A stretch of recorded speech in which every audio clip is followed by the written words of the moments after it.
to announce a new bomb type yesterday, and we couldn't get the concept together in time, but I'm just going to tell you about it anyway, and then we can talk about it and see where we end up.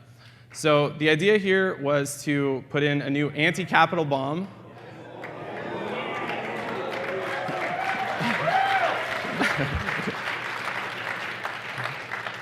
Should have just put it in the keynote, I guess.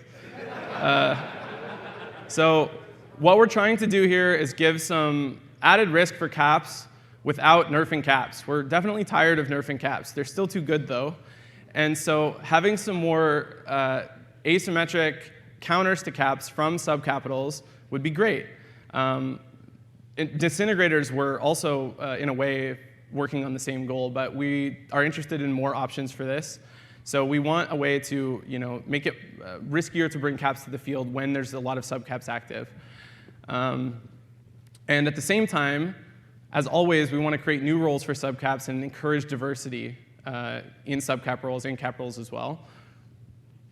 And we want to make sure that whatever we put in, it's got good counters on both sides, and it rewards some mastery and learning. And micro-jump field generators are a good example of that, where we succeeded, where both sides have some options, and there's a lot of depth to figuring out how to use them and wield them effectively.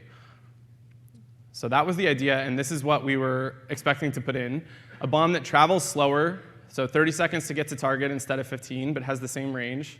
Does 300k damage with 15k sig, so does almost no damage to subcaps. Even like a stationary battleship takes enough to survive. Instead of focus bombs, we were planning to have some range on it, because that way they can kill each other. If we give it a focus bomb 1 meter radius, you could have 60 of these launched at one time, and none of them would overlap and kill each other.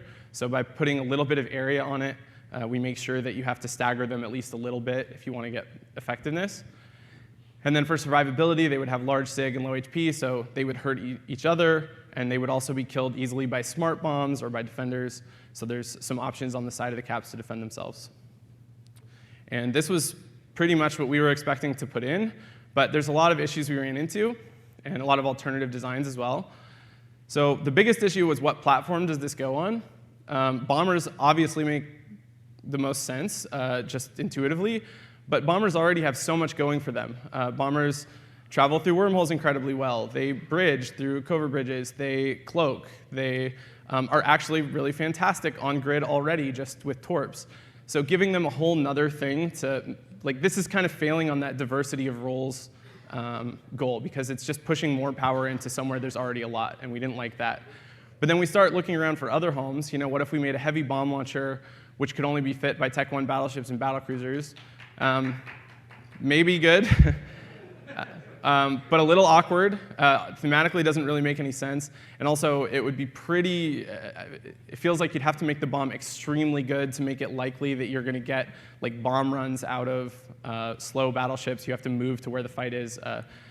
But it's good for that to happen. We like the idea of those ships being in space and having to get to the grid and being another kind of mini objective for the enemies to try and take out. We talked about combat recons or Tech 3 cruisers. They're a little awkward because they already have other roles. Recons especially kind of feel like an OK fit, but with D-scan immunity and with the disruption bonuses, it's just kind of strange. It's stacked on top rather than having any synergy. And so the most likely thing, or the thing that felt like it would fit best, is just have a new class, have a heavy bomber, maybe a Tech 2 attack battle cruiser, something like that. I mean, it sounds super cool. It's just a little more scope. If we went that route, we would probably be able to do this in 2 months rather than in 2 weeks. Maybe that's fine.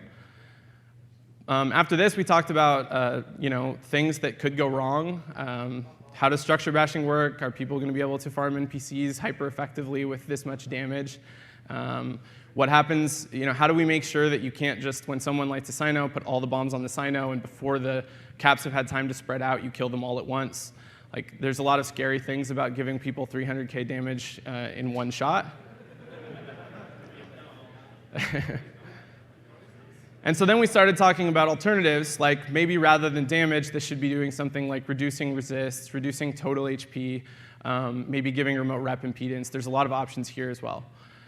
But we were still having this discussion on this page like 3 days ago, so we decided we probably shouldn't ship it in 2 weeks. But I thought you guys would like to hear about it, and it's really close to being something that we can put in. So definitely tell me what you think if you see me over the next couple days or on Discord or whatever.